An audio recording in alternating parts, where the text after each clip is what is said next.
ನಾನು ನಿಮ್ಮನ್ನು ಮನುಷ್ಯ ಅಂತೇಳಿ ಗುರುತಿಸಬೇಕು. ನಿಮ್ಮನ್ನು ಲಿಂಗಾಯತ ಆಗಿ ಗುರುತಿಸುವುದಲ್ಲ, ನಿಮ್ಮನ್ನು ಒಕ್ಕಲಿಗಾಗಿ ಗುರುತಿಸುವುದಲ್ಲ, ನಿಮ್ಮನ್ನು ದಲಿತ ಆಗಿ ಗುರುತಿಸುವುದಲ್ಲ, ನಿಮ್ಮನ್ನು ಮುಸ್ಲಿಂ ಆಗಿ ಗುರುತಿಸುವುದಲ್ಲ, ಮನುಷ್ಯನಾಗಿ ಗುರುತಿಸಬೇಕು.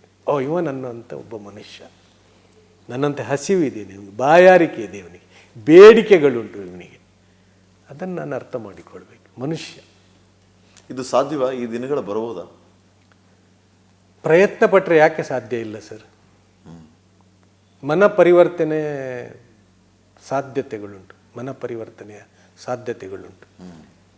ಯಾಕಂದರೆ ಮನಸ್ಸು ಹೇಳುವಂಥದ್ದು ತುಂಬ ಕೋಮಲ, ಅದು ಅದಕ್ಕೆ ನೀವು ಸರಿಯಾದದ್ದು ಹೇಳಿದರೆ ಅದರ ಬದಲಾವಣೆ ಸಾಧ್ಯ. ಆದರೆ ನಾವು ಸರಿಯಾದದ್ದು ಹೇಳ್ತಾ ಇದ್ದೇವೆ.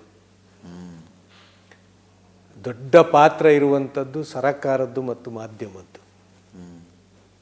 ಈ ಸಮಾಜವನ್ನು ತಿದ್ದಲಿಕ್ಕೆ, ಈ ಸಮಾಜಕ್ಕೆ ದಿಕ್ಸೂಚಿ ಕೊಡಲಿಕ್ಕೆ, ಈ ಸಮಾಜ ಸರಿದಾರಿ ಕೊಡಲಿಕ್ಕೆ ಸರಕಾರದ ಕಾನೂನುಗಳು, ಮಾಧ್ಯಮಗಳು.